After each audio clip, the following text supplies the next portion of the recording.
LibreOffice base પરના આ મૌખિક ટ્યુટોરિયલમાં તમારું સ્વાગત છે. આ ટ્યુટોરિયલમાં આપણે શીખીશું કે નીચે આપેલ વિકલ્પો દ્વારા કોષ્ટક કેવી રીતે બનાવવું, વ્યૂઝ બનાવીને અને કોપી પદ્ધતિની મદદથી. ચાલો ડાબી પેનલ પર આવેલા ટેબલ્સ આઇકોન પર ક્લિક કરીએ. જમણી પેનલ પર આપણને ટેબલ બનાવવાના 3 માર્ગો દેખાય છે. આપણે હમણાં ક્રિએટ વ્યૂ વિકલ્પ સાથે જઈશું. તે પહેલા ચાલો આપણે વ્યૂઝ વિશે જાણીએ. વ્યૂ શું છે? વ્યૂ એ એક કોષ્ટક સમાન છે, પરંતુ તે ડેટાને સાચવી રાખતું નથી. તેને ક્વેરી એક્સપ્રેશન એટલે કે ક્વેરી સમીકરણ તરીકે વ્યાખ્યાયિત કરેલ છે, જે ડેટાબેઝના અથવા બીજા વ્યૂમાંથી માહિતી મેળવવા જેવું છે. તેથી જ્યારે તેને જોવાય છે, તેની પાસે કોષ્ટકની જેમ ડેટાના સ્તંભો અને પંક્તિઓ હોય છે. વ્યૂઝનો ઉપયોગ મર્યાદિત ઍક્સેસ આપવા માટે થઈ શકે છે, અથવા અન્ડરલાઇન કોષ્ટકના કોલમો અને કોષ્ટકના ડેટાના માળખાને અને તેમના નામોને છુપાવવા માટે થઈ શકે છે. ઉદાહરણ તરીકે, આપણે એક સાદું વ્યૂ બનાવી શકીએ છીએ જે લાઇબ્રેરીના તમામ સભ્યોની યાદી દર્શાવે છે, અને આપણે ગોપનીયતા જાળવી રાખવા માટે તેમના ફોન નંબરો છોડી શકીએ છીએ. અહીં અન્ડરલાઇન કોષ્ટક મેમ્બર્સ હશે. લાઇબ્રેરી ડેટાબેઝના અન્ય વપરાશકર્તાઓ આ વ્યૂ ઍક્સેસ કરી શકે છે, પરંતુ મેમ્બર્સ કોષ્ટકો માટે માન્ય નથી. આ રીતે આપણે ફક્ત સભ્યોના નામો જોઈ શકીએ છીએ, તેમના ફોન નંબરો નહીં. ઠીક છે, ચાલો આપણે મુખ્ય બેઝ વિન્ડો ઉપર જઈએ અને આ વ્યૂ બનાવીએ. ચાલો જમણી પેનલ પર આવેલ ક્રિએટ વ્યૂ ઉપર ક્લિક કરીએ. આપણે એક નવી વિન્ડો કે જેને વ્યૂ ડિઝાઇન કહેવાય છે અને એક એડ ટેબલ દર્શાવતી પોપ-અપ વિન્ડો જોઈ શકીએ છીએ. ચાલો મેમ્બર્સ ઉપર ક્લિક કરીએ અને આ પોપ-અપ વિન્ડો બંધ કરીએ. હવે આપણે વ્યૂ ડિઝાઇન વિન્ડોમાં છીએ અને આપણે મેમ્બર ઇડ અને નેમ ફિલ્ડ ઉપર 2 વાર ક્લિક કરશું. ઇડ ફિલ્ડને દાખલ કરવું હંમેશા મદદરૂપ નીવડે છે, કારણ કે આ આપણને આ વ્યૂને કોઈ અન્ય સંબંધિત કોષ્ટક સાથે જોડવા માટે મદદ કરે છે.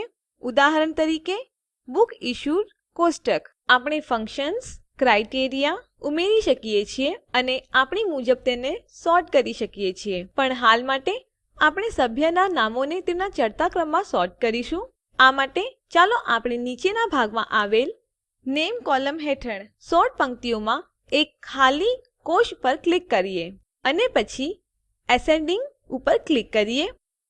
ચાલો આપણા પહેલા વ્યૂને સંગ્રહિત કરીએ. અહીં ચાલો આ વ્યૂ માટે એક વર્ણનાત્મક નામ ટાઈપ કરીએ: વ્યૂ મેમ્બર્સ નેમ ઓનલી, અને ચાલો ઓક બટન પર ક્લિક કરીએ. અન્ડરલાઇન ડેટા જોવા માટે ચાલો ટોચ ઉપર આવેલ એડિટ મેનુ ઉપર ક્લિક કરીએ અને ત્યારબાદ નીચે તળિયે આવેલ રન ક્વેરી ઉપર ક્લિક કરો. અને આપણે ઉપર ટોચ પર એક નવો વિભાગ જોશું, જે તમામ લાઇબ્રેરી સભ્યોની યાદી તેમના ચડતા ક્રમમાં દર્શાવે છે. નોંધ લો કે આપણને કોઈ પણ ફોન નંબરો દેખાયા નથી. અને આ છે આપણું સાદું વ્યૂ. આપણી જરૂર મુજબ આપણે વ્યૂઝને બનાવી અને ડિઝાઇન કરી શકીએ છીએ. આગળના વિષય ઉપર જતા પહેલા અહીં એક અસાઇનમેન્ટ છે. સભ્યોને આપેલ પુસ્તકો અને ફક્ત એ જ પુસ્તકો જે ચેક્ડ ઇન ના હોય એના એક વ્યૂ બનાવો. વ્યૂમાં આપેલ ફીલ્ડોનો સમાવેશ કરો: book titles, members name, issue date and return date. વ્યૂને list of books not checked in નામ આપો.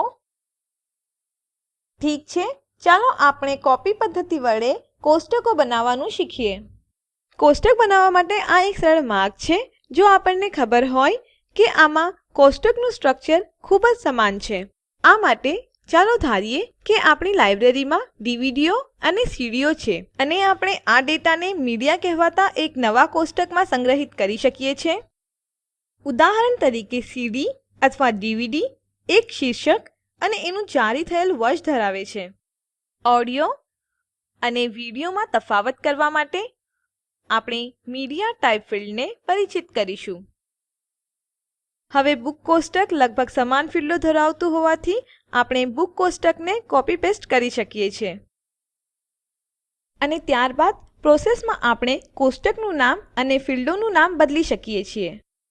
આપણે જોશું કે આ કેવી રીતે થાય છે. ચાલો મુખ્ય બેઝ વિન્ડો ઉપર જઈએ. અહીંયા ચાલો બુક્સ ટેબલ ઉપર જમણું માઉસનું બટન ક્લિક કરીએ અને આપણે કોપી વિકલ્પ ઉપર જોઈશું. ચાલો તેના પર ક્લિક કરીએ અને પછી તેના પર જમણું માઉસનું બટન ક્લિક કરીએ. અહીંયા વિવિધ વિકલ્પોને ધ્યાનથી જુઓ.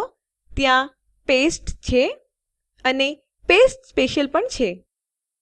આપણે કોપી અને પેસ્ટને અમુક ચોક્કસ ફોર્મેટમાં વાપરી શકીએ છીએ. શક્ય ફોર્મેટો છે ફોર્મેટેડ ટેક્સ્ટ, HTML અથવા ડેટાબેઝ કોષ્ટક. તો આપણે અહીંયા ડેટાબેઝ ટેબલ પસંદ કરીશું અથવા આપણે જમણા ક્લિક મેનુમાં આવેલ પેસ્ટ પસંદ કરી શકીએ છીએ. આ એક વિઝાર્ડ ખોલે છે અને આ વિન્ડોમાં આપણે સૌપ્રથમ ટેબલ નેમ સામે મીડિયા ટાઈપ કરી આપણા ટેબલનું નામ બદલીશું. ઓપ્શનમાં આપણે ડેફિનેશન્સ એન્ડ ડેટામાં ક્લિક કરશું.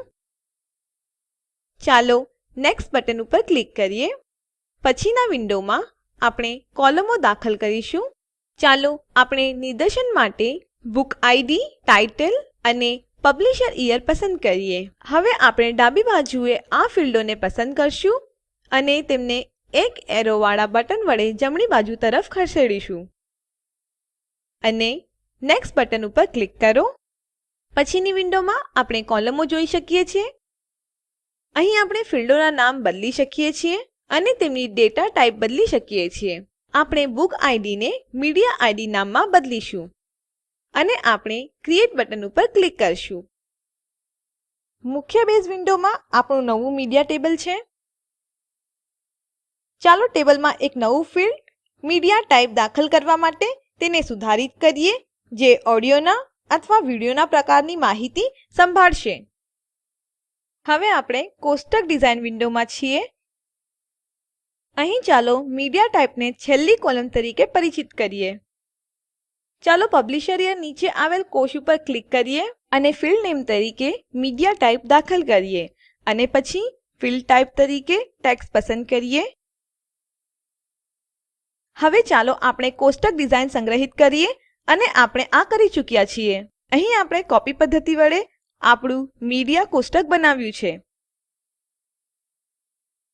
ઠીક છે, અહીં બીજું એક અસાઇનમેન્ટ છે. Use wizard to create table પદ્ધતિ વાપરીને એક કોષ્ટક બનાવો. અહીં સેમ્પલ કોષ્ટક તરીકે એસેટ્સ ને લો અને તેને એસેટ્સ કોપી નામમાં બદલી કરો અને આ પદ્ધતિમાં વિવિધ વિકલ્પોનું અન્વેષણ કરો.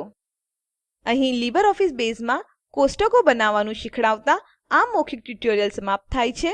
સારાંશ માટે આપણે શીખ્યા કે કેવી રીતે એક કોષ્ટકને વ્યૂઝ બનાવવું અને કોપી પદ્ધતિનો ઉપયોગ.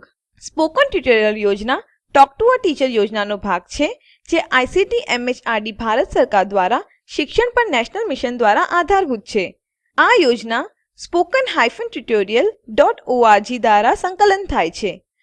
આ વિશે વધુ માહિતી spoken-tutorial.org nmeict-intro લિંક ઉપર ઉપલબ્ધ છે. IIT બોમ્બે તરફથી ભાષાંતર કરનાર ભરત સોલંકી અને રેકોર્ડિંગ કરનાર હું જ્યોતિ સોલંકી વિદાય લઉં છું. જોડાવા બદલ આભાર.